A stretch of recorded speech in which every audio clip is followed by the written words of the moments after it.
G'day guys, how's it going? Welcome back to the channel. My name is Sean. Today I just got back from the city and I picked up a Bluetooth speaker for $49.95.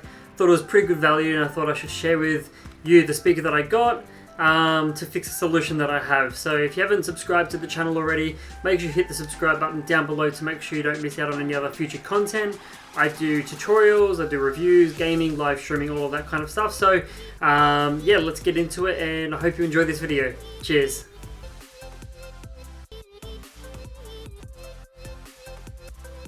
Alright, so the video is about a speaker. The reason why I'm doing this video is because if you saw in the previous video, I recently replaced my desk, and as you probably noticed in my desk situation, I don't have speakers here anymore. I used to have some Logitech 2.1 channel speakers that plugged into the PowerPoint. After tidying everything up, I don't really want to put those speakers back, but I do need to have speakers there sometimes. So the majority of the time I use headphones, the Game DS headphones. You probably saw that video as well. If you haven't, I've done a review on Game DS headphones, the ones that I use every day. But today is about a pair of speakers that I picked up, in the city at JB Hi-Fi. These speakers are the Fleamarket Retro Portable Speaker 2x 3 watt. Well, there we go. Try and get it in focus here. 2 3-watt speakers. 6 hours of battery life, Bluetooth compatible. Some of the cool features about it is that there's dials on the top for adjusting the treble and the bass. There's an aux input. There's a simple on-off switch, so you can turn it on and off, obviously. It was $49.95 from JB Hi-Fi, so I think for the value that these speakers should hopefully serve the purpose and do the job. It's really just for when I want to play back something on YouTube or share something with someone else. It's not going to be really there as a full-on surround sound experience. It's just more when I don't want to wear headphones or when someone else wants to listen to something in Premiere, for example. So let's unbox these speakers. Got the trusty old what's it called, steak knife. Literally only picked these up maybe half an hour ago. If they're no good, I'll just take them back. So I'm not expecting much for $50, but this day and age you can actually get really good value for $50.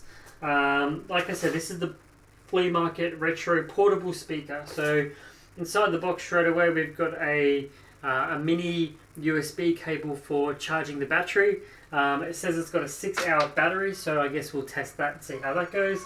The majority of the time I'll be using it on the aux input, so I think we should be okay. Take it out of the box. Got some very basic styrofoam. It's kind of heavy. It's not too bad. There's styrofoam for protection. Comes in a very, very cheap and simple plastic bag. Like, this is definitely not a premium product. Unplug it here. So at the back, we'll just try and see if I can get it into focus or not. But at the back, just here where I'm pointing, is the USB input. It's a 5-volt input, so you just recharge it from your normal phone charger or from your computer. On the front, we've got some, it's kind of like a very, very loose mesh, kind of like a fly screen. Got a little logo here for Fleamarket. And if I tilt it around, you've got the on-off switch. Oops, so if you turn it on straight away, you get like an indication that it is powered on. I'll turn it off though. You've got the aux, the charging symbol, the Bluetooth symbol, and then you've got a bass, a treble, and a volume. And you know what? These controls actually feel pretty good. At the top here, we've got like this stainless steel brushed aluminium kind of effect, I guess. Got some hex screws holding it in, kind of trying to make it seem a little bit more premium.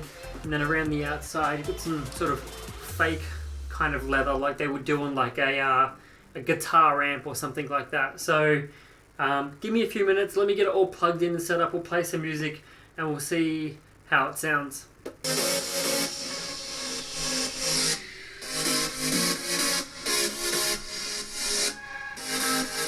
Alright guys, so I've got the speaker all set up, turned it on, played some music. It all works fine, which is good. It is, I guess, technically a speaker. It does have Bluetooth, has volume, treble, and bass controls.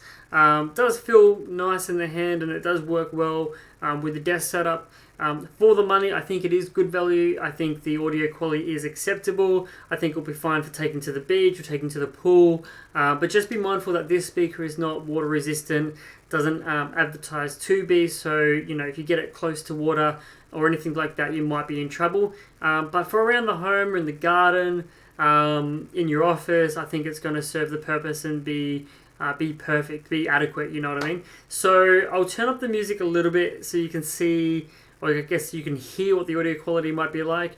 Obviously remember that this has been captured through my microphone, so it's going to obviously vary a little bit, but as far as a Bluetooth speaker goes, it's turned up about 75%.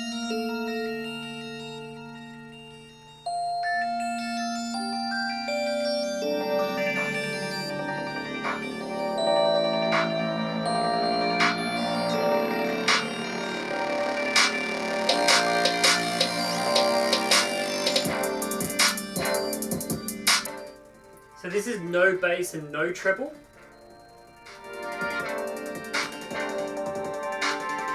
I'll turn them up now.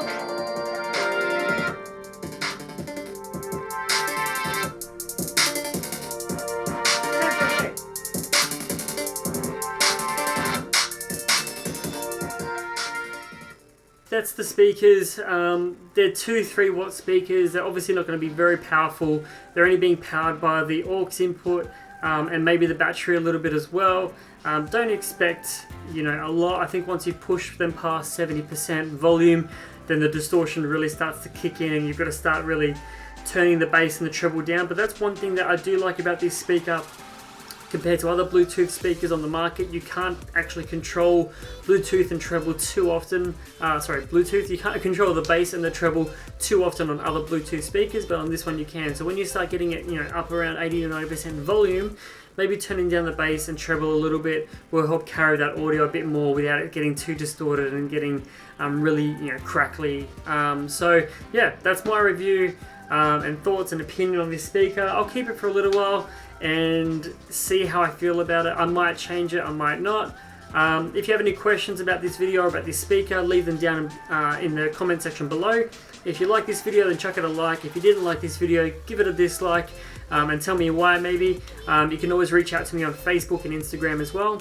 And I always live stream on Mondays and Thursdays or whenever I get the chance to. So thanks for watching this video and I'll see you in the next one. Cheers.